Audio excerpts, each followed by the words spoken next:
Bonjour à tous, c'est Taï Chris, je suis le président fondateur de Album, l'application Album.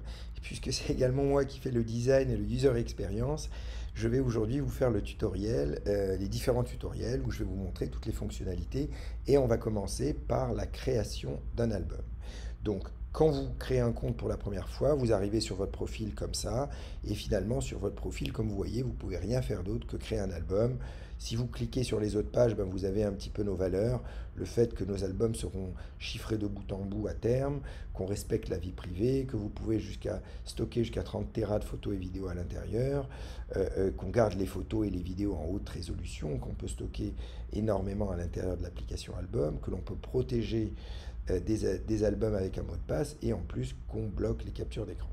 Mais avant tout, vous avez votre profil qui est là et puisque je vais vous montrer comment créer un album, c'est très simple, il suffit de cliquer au centre et voilà. Et donc on nomme d'abord son album, alors là je vais l'appeler Vacances par exemple. Je vais choisir une couverture pour cet album, je vais cliquer en haut, je vais choisir par exemple hop, cette photo. Et une fois que je confirme, voilà, j'ai choisi la photo. Maintenant que j'ai choisi cette photo, j'appuie sur suivant. Et là, je vais mettre quelques photos à l'intérieur. Évidemment, je dis photos, mais c'est photos et vidéos, hein, ça c'est juste un exemple aujourd'hui. Voilà. J'ai choisi 13 photos. Je peux également cliquer en haut sur Galerie pour voir tous mes albums de mon iPhone pour choisir d'autres photos si j'en ai envie. Mais j'ai pas spécialement envie, donc je vais rester sur ma sélection de 13 photos. Et quand je confirme, voilà, l'album est en train de se créer. On voit que le téléchargement a lieu en ce moment. Si je clique sur le bouton téléchargement, eh ben on voit les photos qui se téléchargent une par une assez vite. Je peux les annuler, etc. et les voir séparément.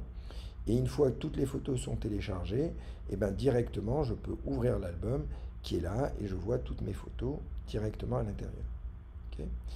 Donc, quand je clique sur les trois petits points en haut, je peux ouvrir les préférences et voir la couverture de l'album que je peux changer. Je peux changer le nom de l'album, je peux supprimer l'album. Et vu qu'il y a des commentaires sur les albums, je peux également bloquer les commentaires pour pas que les gens puissent laisser des commentaires. Mais je vais laisser les commentaires actifs. Voilà. Et donc, on a les photos ici. Je peux maintenant les voir en grand. Je peux naviguer à l'intérieur. Je peux zoomer dans les photos comme je veux. J'ai également des descriptions sur les photos. Donc, je peux écrire une petite histoire sur cette photo si j'en ai envie. Elle était où? Qu'est-ce qui s'est passé? Etc. Et les gens vont pouvoir liker ou mettre des commentaires sur cette photo à leur convenance, à volonté. Et on voit bien en haut que cette photo a été publiée par moi. Et quand on va commencer à partager ces photos avec les potes, et ben on verra qui publie la photo dans tous les sens. Donc c'est hyper simple, mes photos sont organisées comme ça. Si je reste appuyé, je peux changer la place et je peux voir évidemment l'album en grand ou en petit.